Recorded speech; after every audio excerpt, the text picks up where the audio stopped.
smash an inordinate amount of potatoes with that particular grenade. What's the story with him? Oh yeah, this thing.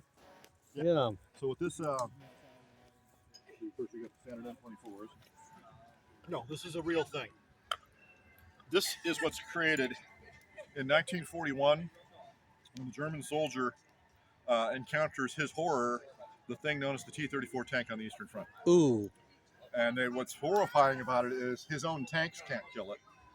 None of the anti-tank rifles that they had from the 30s, which were basically just big elephant guns that were made for, you know, to kill the crappy tanks that the Italians and Germans and Russians all had in the 20s and 30s. All that stuff bounces off. Even the Germans' late 30s anti-tank gun from the front, it just pings right off.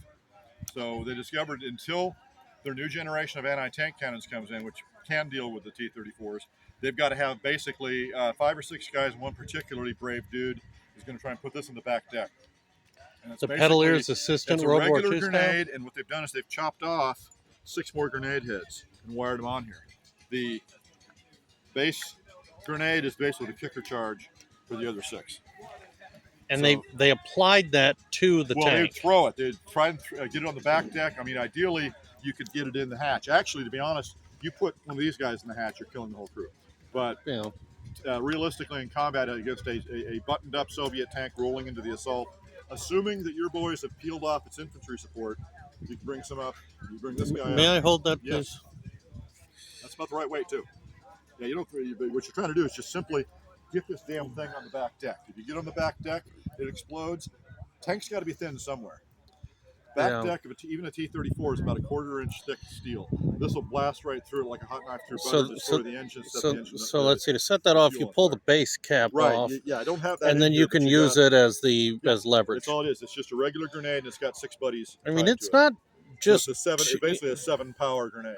It's not just too incredibly heavy. It feels about like a 4-pound hammer.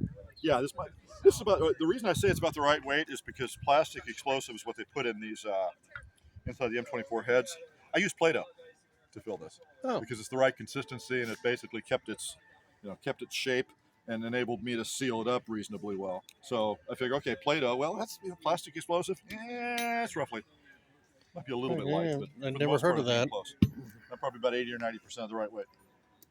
This is now this is gonna obviously at an event like this is kind of overkill, but we go to a lot of events where there is armor, and this in the tactical events where that's. The tactical event, if I can creep in close enough and get this on the back deck, it's an armor, it's a tank kill. It's a tank destruction badge on the uniform. The Germans actually recognize that with a badge. And you'll see these guys coming back from the front on leave with like 4 tank badges on. That means they've destroyed 4 tanks, not with an anti-tank weapon, but with an individual weapon like grenades or grenade clusters or satchel charges, something like that, where you just got to be really insane to pull that off. But yeah, this is what they had to improvise basically in 41 through most of 42 until they finally got deployed a reasonable number of the effective anti-tank guns, or captured enough of the Russian ones and turned them around. Or grab a Panzerfaust over there. Yeah, Panzerfaust came out. They're starting to come out because they're realizing that it's not, the tank danger from the Soviets is so pernicious that counting on the organic anti-tank guns of the regiment, it's just not enough. There's not enough. There's too many areas where the infantry is going to be basically naked without any sort of anti-tank. So that's why they're still making these things late, but that is the state of the art for mid to late war. Well, that could pretty easily be made on the spot, right? In and that's what they 10 came minutes. up with. They realized it's basically sergeants figured out, okay, we got to do something. And at first, because what they're trying to do is they're trying to use single grenades on the back, which it's going to chip the paint, and if you're lucky, you might set it on fire. You might knock a tread off if you're really lucky. All you might do is just piss off the crew and alert the supporting infantry that there's a German anti-tank team nearby that they need to come and clean out. Shoot, yeah. So that's always the key, is you got to have your own infantry, because and the Soviets figured that out. That's why late in the war, you almost never saw a Soviet tank rolling in Germany that didn't have 6 infantrymen riding it. You were saying something about cooking your dinner earlier when I arrived? Yeah, well, we normally would have it cooked in. The Germans actually were almost to the end of the war, they still tried to have the big rolling cookers make them 1 or 2 hot meals a day. They did a better job than we did because we were kind of spoiled because, to be honest, the American logistics system is doing a great job of putting a lot of canned food and packaged food together. So we are basically kind of late. GI Joe is kind of lazy when they're going the offensive. Instead of having, in a lot of cases, something the equivalent of a rolling field kitchen, it's just here's your boxes of chow, guys. Cans of food, cook it yourselves. Which the Germans, when they found that, actually, when they found American rations, they were very impressed because they realized, okay, this is how you enable really mobile warfare without being tied to any of the regimental field trains.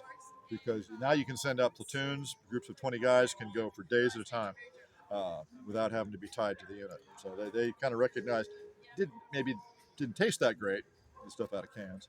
But then again, a lot of the German stuff that was going in those big rolling, field kitchens that fed 120, that's canned stuff too. They just opened 50 cans to feed the damn thing, because they're feeding 250 people. Now with the Germans, a lot of people mistakenly think there's some packaged stuff you get.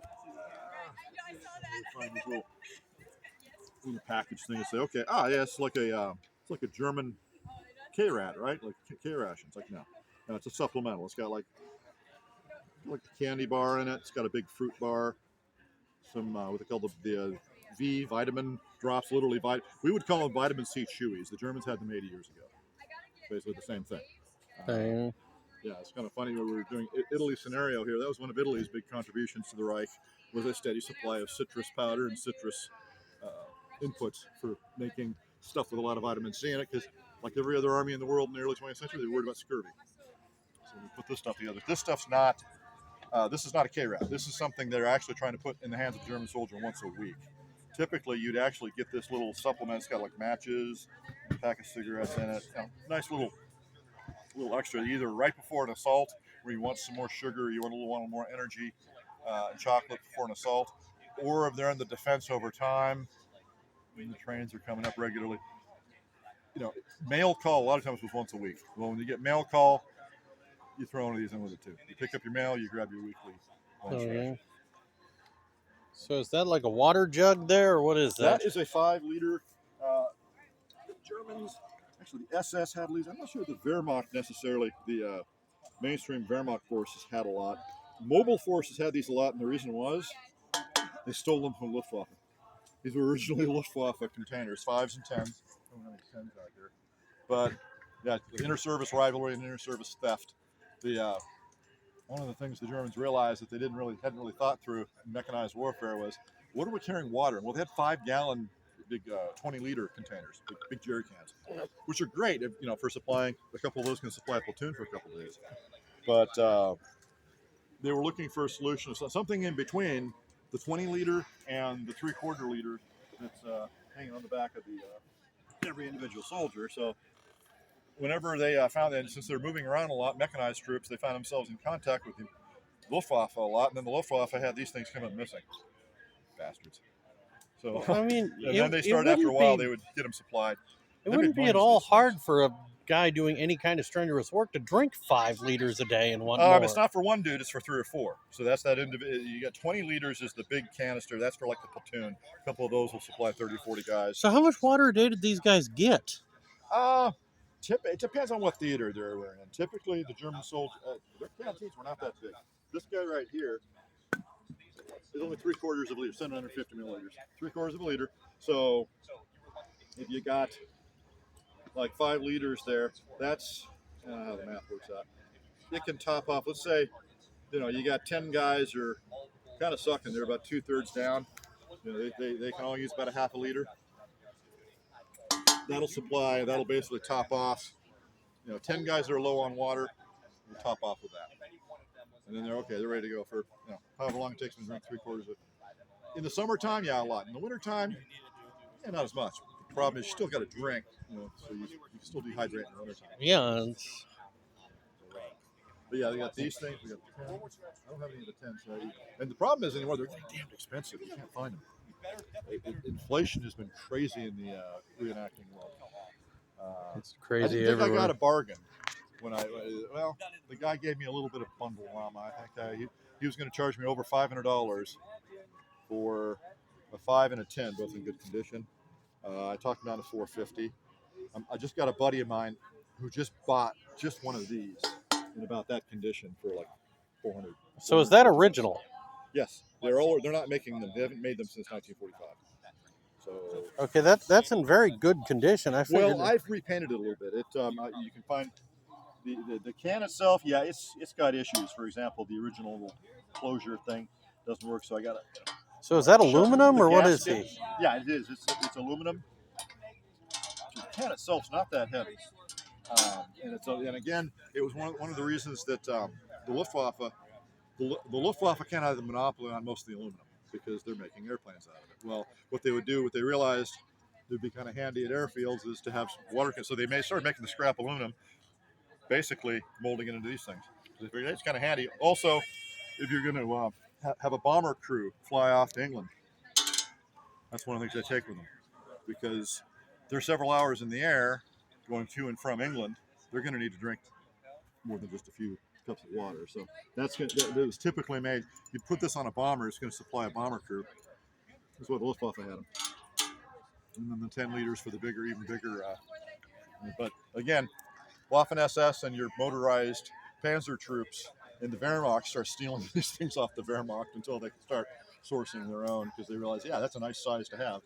Supply. Also, the cool thing is they're all square, so you can stick them in the back of the truck and they all fit in and wedge in nicely. Yeah, they don't roll or anything. You can put 100 of these things in the back of the truck.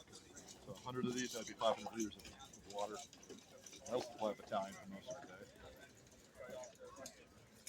This time of year, yeah, you can drink more. In Africa, the Africa Corps, I mean, especially in, I think where they really started ripping off the Luftwaffe was in Africa. Is because they realized they really needed something better than what they had for carrying water in armored vehicles. That's perfect. So what did they have in the armored vehicles for carrying water? These things. No, I mean before they stole them from the Luftwaffe. That's the problem. They had their canteens. They had their canteens, and if they could fit a 20 liter somewhere, that's a lot of water. But that's a big. It's basically. Well, it's hard to pour out of a 20 liter. It's inefficient, right? And so, but they you'd spill half of it. It's bulk. It's bulk. 20 liters, it'll support. Even in the desert, 20 liters will. It'll get the guys through a day. After a while, they figured out these were a lot more efficient. Okay. You can put a couple guys on a detail. You could put a couple guys on detail. They can load quickly enough water for hundreds of guys. Okay, that's two things I'd never heard of before. So that's the cool thing. Also, what they would do with these with water, of course. It's just like they're kind of like Americans, really. What they would do to get their guys drinking enough, make sure they were drinking enough fluid, and again, got enough vitamin. Any questions?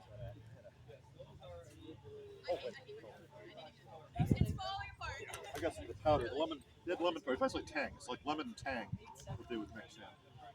And again, that was one of the commodities that their Italian friends were, provided because they grow lemons all over Italy. So they actually did. That's one of the things they had like lemon powder, lemon inputs almost to the end of the war because Italy's still in the war. Well, at least the northern part of it was until very late.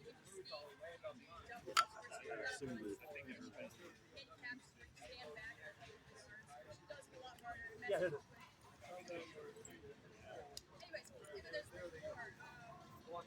I'm kind of a rations nerd, so whenever I saw this in the book, it's like I could create something like that. okay, what? It's basically some sort of container of some sort of, modern millennials, drink or something that you get at the liquor store, but made a perfect size container, and it looks almost exactly like the. That's a Red Bull can. Yeah, it might be. I'm not sure. It's something like that. But turns off the lid. And it says here 2 liters of beverage. In other words, but throw this into about half of one of those, and you got a nice thick lemonade. Probably, if you want to thin it down a little bit, just dump that in the whole can. Yeah, basically, we get the boys, big mugs at the end of the day. Hey, boys, here you go. Load out, 5 half-liter mugs, a little bit of powder in each one, and you got basically, again, it's like I just bought this. It's basically powdered lemonade, but it's 90% the same. I looked up the ingredients, like it's 90% the same thing they were drinking.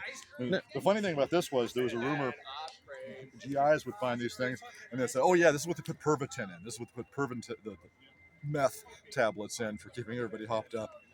It's not Pervitin, it's Tang. But I guess that sounded cool.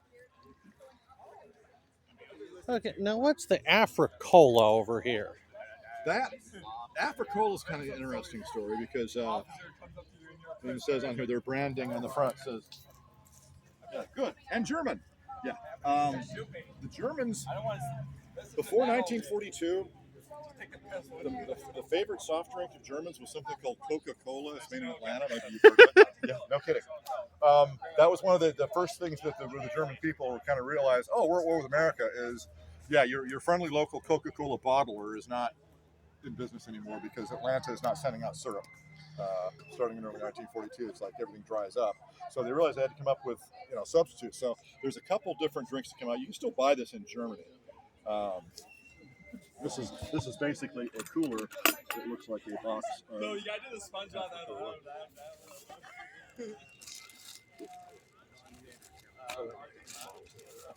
Yeah, I got bottles, but yeah, you can still buy this stuff. They still market it in Germany, and because they can't, so companies have to come up with substitutes. So they figure out what the inputs were. Afri Cola is basically sort of like, you ever had Jolt? Yes. Yeah, twice the caffeine, twice the sugar. Yeah. That's what they made it. It was the company that was kind of stepped in and was going to basically fill in the void for Coca-Cola. The military got to go and say, hey, make this stuff really, amp it up because we got troops that are like, operating 20 hours a day and they need to sort of, it's kind of like Red Bull or energy drink. So it became sort of the energy drink. I don't like this stuff, to be honest. I take my bottles, I fill them with Dr. Pepper. I'm a Dr. Pepper guy. Okay. Yeah, that's what the bottle. That's just kind of neat. These are exactly the same dimensions as we were making before. Fanta, you ever heard of that? Yeah, I knew that was. That came out of Germany, and it was made actually out of the inputs they had for it to actually start making it. Starting in 1942 was like orange peels. I forgot what else, but it was something that the food industry had lots of waste material that they could input to make this beverage. And Germany's getting hungry at this point, so we need to save stuff. Not hungry yet because they're looting the rest of Europe to eat. They're running short of certain things. And it's little things like that because you're at war with America, so you're not drinking Coca-Cola anymore. But you'll see actually the early Africa Corps footage you'll see in documentaries, and it's funny as hell. You see these guys in Bizerta and in Libya and Tunisia, they're on leave in Italy, and they're all carrying bottles of Coca-Cola. So they're all supporting their local Coca-Cola bottler, or whoever's sending it down from Germany. So yeah, it was because they've been. I forgot when Coca-Cola went into Germany in the 20s, I think. When after World War I, they go in. And it's an instant hit, just like everywhere. Yeah, that's quite interesting. Yeah. So we found online there was a stencil set of the Afri Cola, and then I got a buddy of mine that actually makes these coolers out of. Actually, he lives down here, just down the road here in Ohio. But he made them for us, so then we just stencil them up so it looks like it's a crate of Afri Cola. It's actually got a lot of our refrigerated stuff in it.